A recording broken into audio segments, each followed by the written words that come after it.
Yeah, we go to economics chapter 39, macroeconomic supply side policies. When we talk about supply side policies, these are policies that help us to increase the long-run aggregate supply. So here I wrote, it is the study of how changes in long-run aggregate supply will affect variables such as GDP. So as soon as your long-run aggregate supply increases, it is expected that the real output within the economy increases. And if the real output is increasing, the GDP is increasing. So similarly, it simply means that when we talk about long-run aggregate supply increasing, it means we're talking about increasing the GDP. So whatever supply side policy we use, either interventionist policy or growth policies, it will only bring about an increase in the GDP. So what are the improvements in supply side policy? It said over time, there are likely to be supply side improvements as firms may invest. There could be technological advancement as this will bring about the production of more goods and services. Or the productivity of workers is likely to increase due to the rise in capital stock and better skills due to education and training. All these are stated in the long-run aggregate supply curve. So let me quickly explain what I said. We could have improvement in the supply side policy on two ways. Either firms improving in terms of increasing their output through technological advancement, or workers trying to increasing the use of capital stocks, like they are able to use more equipment, they're able to use more machines, that increases their productivity, or they are being trained through education. They had more education and training, which improves their skills. So to increase or to have any improvement in supply side policy, it has to be through workers and the firms. For firms, advancement in technology, which is mostly, and for workers, they are able to use capital stocks like equipment or machinery, or through education and training. So that will bring about improvement in the supply side policy. Any question about that? Then as soon as we have improvement in the supply side policy, it is expected that our long-run aggregate supply curve will shift to the right from LRAS1 to LRAS2. And that will bring about a fall in price from P1 to P2 because the real output is expected to rise from Y1 to Y2. So why do we have a fall in price? We're having a fall in price because now we have more output. So, and as soon as we have more output, it is expected that the price reduces. We won't be having more output if firms are not efficient. So an increase in your real output would have meant that firms become more efficient. All firms in the economy become more efficient. And because they are more efficient, their cost of production would have fallen, which brings about a fall in price. So improvement will bring about a rightward shift in your long-run aggregate supply curve from LRAS1 to LRAS2, which brings about an increase in the real output, expanding from Y1 to Y2, and the fall in price from P1 to P2. That's the price level within the economy. Is it clear? Yes, sir. So for the Keynesian, effective supply side policy push the long-run aggregate supply curve to the right. It's the same. But for the Keynesian, they believe that as soon as the long-run aggregate supply curve, as soon as the economy reaches its full employment, it's expected that the price level would rise.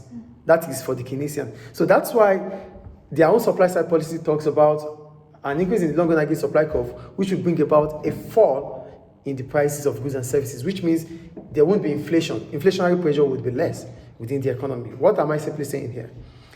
Because as a firm, because the economy is able to use more equipment, more machines, there's technological advancement, it means workers become more efficient, and with the use of equipment, which means all resources are fully employed, it allows us not to charge more. That means firms will not be paying more wages to workers because they might have replaced them with equipment or machines. So that reduces their cost. So a fall in wage rates means that the prices will be expected to fall. So get it? For Keynesian, we talked about the Keynesian before now. An economy can succeed, or an economy can increase its output even without reaching full employment. But as soon as the economy reaches full employment, it is expected that the wage rate for firms would increase because the demand for will be more than supply of. So that is why the wage rate will increase. And if the wage rate is increasing, according to Keynesian, it means firms have to push the cost, high costs to consumers to pay high prices. But when there's improvement in the supply side policy, which if it is effective, prices would fall because the use of equipment and technology will bring about increasing output, not workers. So as a result of that, price is expected to fall. So there's less inflationary pressure for the Keynesian. So it is represented this way. Then we move on. So lastly, I wrote, okay, Okay, the last one I wrote, the last paragraph I said, also supply side policies can also improve through the private sector. So not only government policy that brings about improvement in the supply side policy, the private sector can also increase output within the economy. So if the private sector are able to increase output, it also brings about supply side policy improvement. So what do they do? That is where we have to talk about market-based supply side policy or interventionist approach.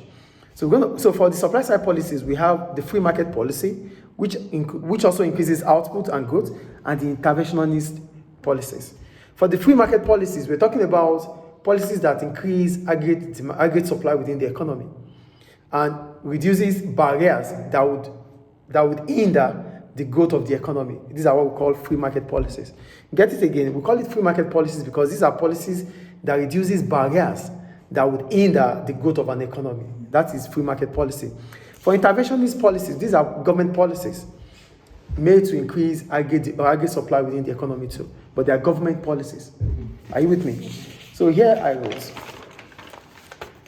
for free market policies I said, they are policies designed to reduce barriers to the efficient working of the markets. These barriers limit output and raises prices. So they are free market policies because these policies have to eradicate barriers. Because if there are barriers in the market, it means prices would increase, output would fall. Barriers means hindrance. Yes. Hindrance to growth. So if there are hindrance, then we won't be able to grow as an economy. Output will not increase, price would rise. Because when output is not increased, it means there's shortage in the economy. Yeah. And the shortage in the economy will bring about a rise in price. So that means we need free market policies for that. And for interventionist policy, these are policies designed to correct market failure because it's through government.